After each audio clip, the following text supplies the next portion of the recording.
Hello everybody, Trevor here, and welcome to another top video. You know what makes a great story? Having fully developed characters, nice morals, great execution, awesome music, and even some good plot twists that can really blow your mind. But one of my absolute favorite parts of telling a great story is having an antagonist, whether it's in the Disney universe, Batman, or in this case, Thomas the Tank Engine. In recent years, we got specials like Sodor's Legend of the Lost Treasure, The Great Race, and Journey Beyond Sodor that include some memorable villains. Since Halloween is coming up, I feel like talking about my top 10 favorite Thomas villains. For this list, I'm only going to include villains who appeared in the TV series and movies, so that means no villains from the Railway series, annuals, or magazines. Oh, and I'm not going to include Schemer either, since he's not truly evil like Petey Boomer was. Now, without further ado, let's begin. Number 10, Petey Boomer. This is the guy who bullied Burnett Stone when he was young, the one who was jealous of the love relationship between him and Tasha, and was the real reason why Lady went too fast and derailed, not Diesel 10. He would also try to blow up Muffle Mountain to find and destroy the Golden Engine. But he does not have any connections with Diesel 10 other than the chase sequence at the end of the film. The reason he's so low on this list is because he was meant to appear in Thomas Magic Railroad as the main antagonist, but sadly, he never made it to the final cut because some really stupid test viewers thought he was, oh, too scary for little kids, woo!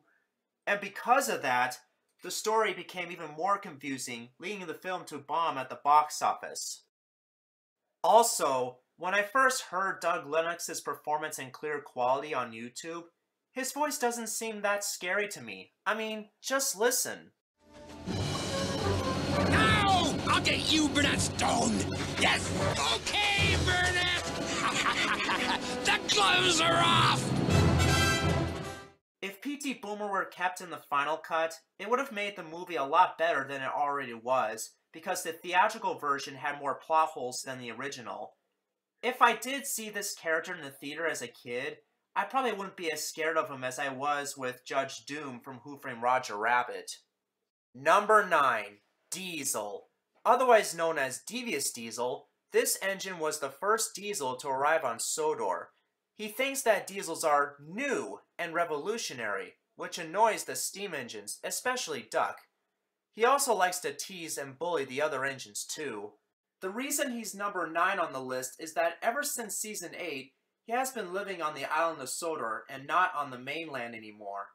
I guess the people on the mainland really got tired of his devious deeds. He's a good villain and all, but sometimes I get sick and tired of him being a reoccurring antagonist in almost every single episode and movie. Why can't we use other villains instead, like Diesel 10? Or even some of the more forgotten ones like this guy. Number 8. Arry and Bert. Ah, Arry and Bert, the two grim messengers of doom who work at the Sodor Smelter's Yard, where engines go to die. But luckily, Sir Topham Hatt stops them from scrapping innocent engines like Stepney. I am also very grateful that Andrew Brenner gave them new speaking roles in Season 20. Sweet. Aw, who's a little fluffy ducky then? So cute and fluffy wuffy. But the biggest problem I have with Arry and Bert is that they are the hardest twins to tell apart. The only few differences between them include Bert having more stubble than his twin brother Arry. In fact, Carrie Shale gave them almost the same exact voice from seasons 14 through 15. Luckily, in season 16, William Hope voices Bert, while Carrie Shale still voices Arry, and it has been that way ever since. Where have you been? Dad needs you to help him. But another difference I thought they could have added were nameplates on the sides of their cabs, so that way it'll be much easier for little kids to tell which one's Arry and which one is Bert. I just hope that the Sodor Ironworks will make a return appearance someday. Number 7.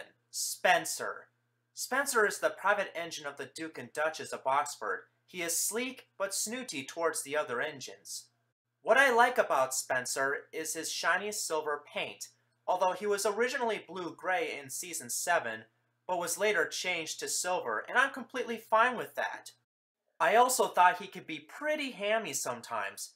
For example, in Welcome Stafford, every time Stafford tries to tell him about his battery, Spencer interrupts by saying things like, "Please, please, I know all about batteries." In fact, his pompous and arrogant attitude is what makes him a really good and interesting villain, not to mention a great rival for Gordon. It shows that steam engines can be bad guys too, and not just diesel engines. And that's why Spencer gets the number 7 spot on this list. Number 6. The Horrid Lorries. Diesels aren't the only ones that the Steamies have a problem with, but it's also with the lorries. And in case you're wondering, a lorry is a British term for truck. And these road trucks came to Sodor to take away the engine's jobs. Thankfully, they got their comeuppance in the end, after for being rude to all the steam engines. What I like about these villains is their sinister-sounding voices, particularly in the UK version. You know, like, "What's that steaming lump of scrap iron doing here? Be off with ya!" Yeah, I think Michelangelos does a much better job than Alec Baldwin, because, you know, he is British after all, and so are the lorries. But you know what the sad thing is? These lorries only appeared in one Season 5 episode, that is, if you discount their faceless cameos in later seasons. At least they made more appearances in the magazine stories, as well as merchandising, because, you know, I think they deserve more than one appearance than just one episode, you know what I'm saying? Number 5. George. George is a grumpy old steamroller who hates railways. His favorite catchphrase is, "Railways are no good. Pull 'em up, turn 'em into roads." What I like about this character is that he's grouchy, and his bad attitude would often lead to trouble. For example, in the episode By George, he blocks Duck from trying to move a truck out of Gordon's way, in which he fully succeeds in doing. After that accident, Sir Topham Hatt punishes George by making him work at a lumber mill for a week.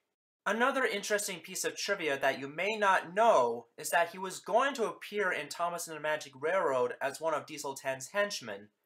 His only job was to smash every set of buffers to see which ones lead to the Magic Railroad.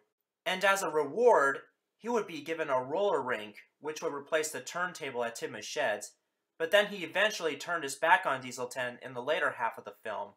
Sadly, the steamroller never made it past the storyboard stage. And that's what makes George a great antagonist. I just hope that he'll one day return in full CGI with some new lines. Number 4. Bulgy. This big red brute is considered the mean cousin of Bertie the Bus.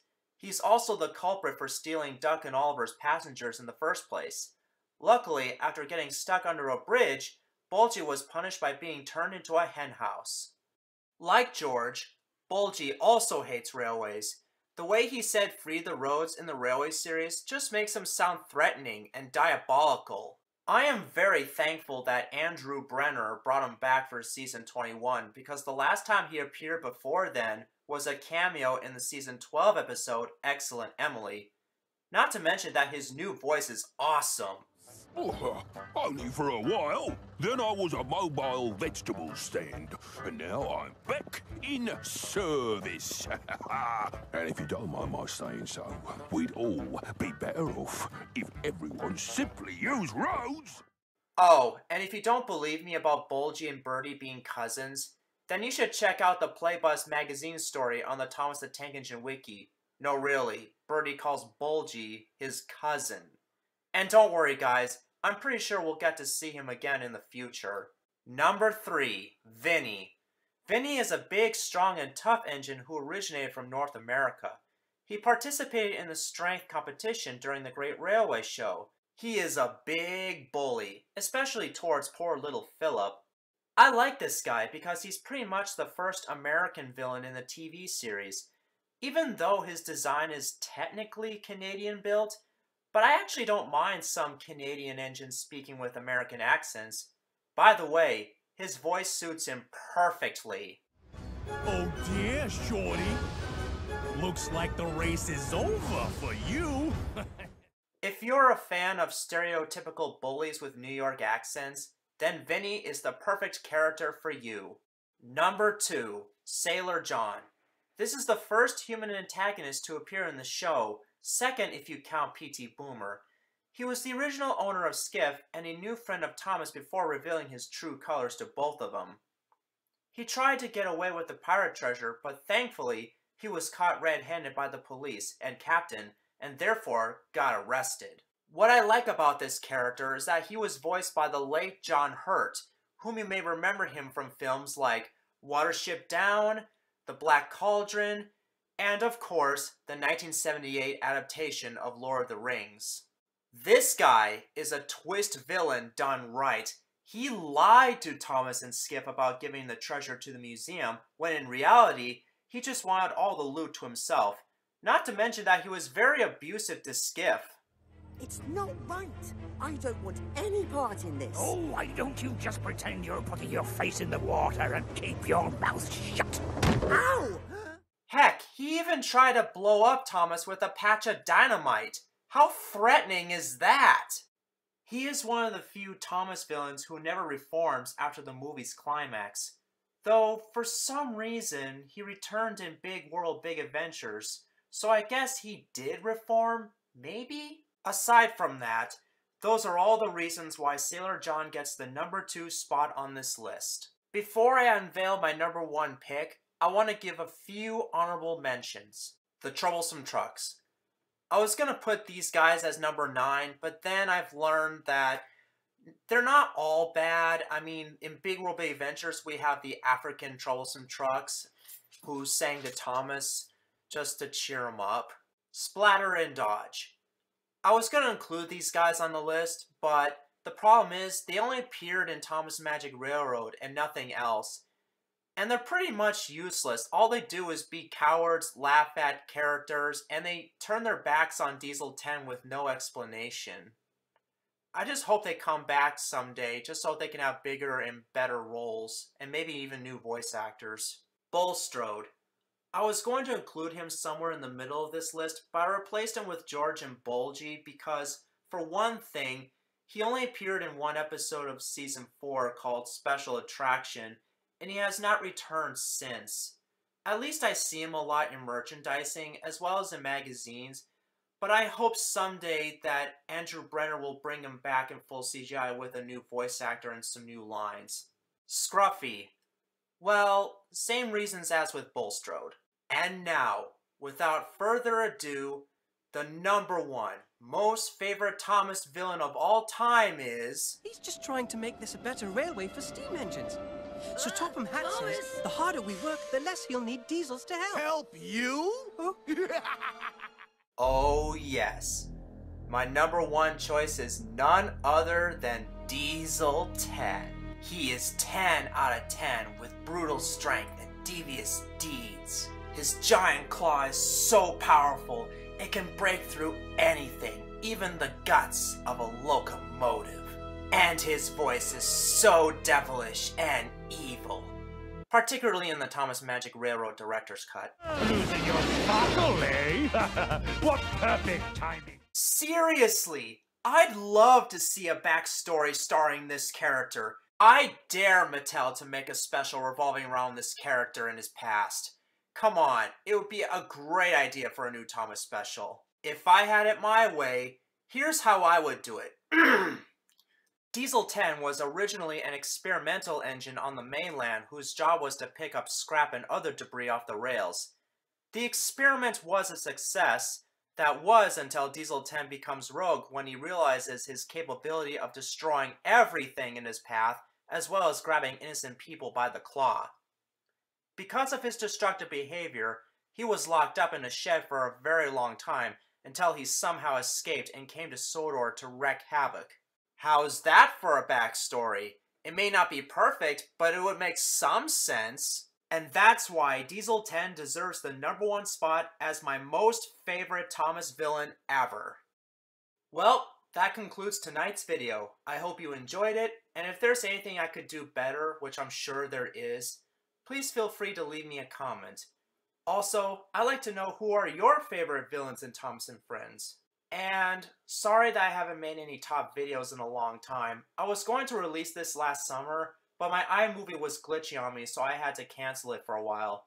And because of that, I wanted to add some more up-to-date information about the current series, like with Sailor John. So anyways, this is Trevor Davis, and I hope you have a happy Halloween.